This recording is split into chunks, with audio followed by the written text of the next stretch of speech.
Շնորհակալություն, հարգելի գործընկերներ, մենք այսօր առավոտվանից շատ սահուն կերպով քննարկում ենք մեր հերթական նիստերի օրակարգը եւ տարբեր բաների մասին ենք խոսում, այդ թվում եւ ընդդիմությունը, բայց ես ուզում եմ հիշեցնեմ, թե ինչպես ավարտվեցին մեր նախորդ նիստերը։ Եթե հիշում եք եւ հիշեցնեմ մեր քաղաքացիներին, որ ընդդիմությունը նախորդ նիստերի ավարտին փախավ ազգային ժողովից։ Բարի բուն իմաստով փախավ, չբոյկոտեց, 20 րոպե ընդմիջում վերցրեց եւ փախավ, եւ հիշեցնեմ, որ մենք քննարկում էինք խաղաղության հաստատումը ողջունող ազգային ժողովի հայտարարության տեքստը, եւ ես մեծ հույս ունեի, որ այսօր առավոտ ընդդիմությունը, որ այսպես շատ པարզ երեսով եկել նստել էր դահլիճում, ինչ որ մեկնաբանություն կտա, թե ինչու փախավ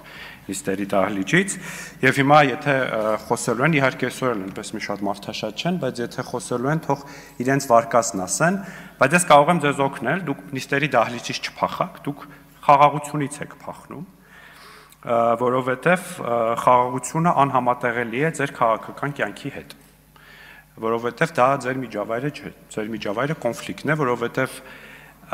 եթե մի փոքր հույս կա, որ դուք կարող եք գաք իշխանության կամ նույնիսկ ընդդիմություն դառնալ, դա կոնֆլիկտի միջավայրն է, կոնֆլիկտի միջավայրում դուք առավել հաջող կարող եք կաշառակերությամբ զբաղվել,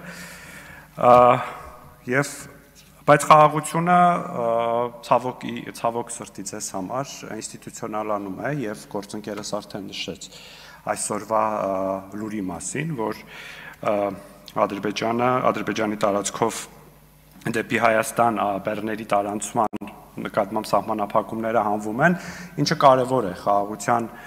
ինստիտուցիոնալ դառնալու առումով, եւ այսպիսի լուրերը շատանալու են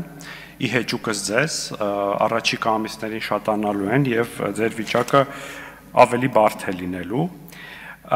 բայց ես ձեզ համար լավ լուր ունեմ, եթե մի 6-7 ամիս դիմանաք, ես կարծում եմ Հայաստանի ժողովուրդը ձեզ կազատի այս տառապանքներից եւ դուք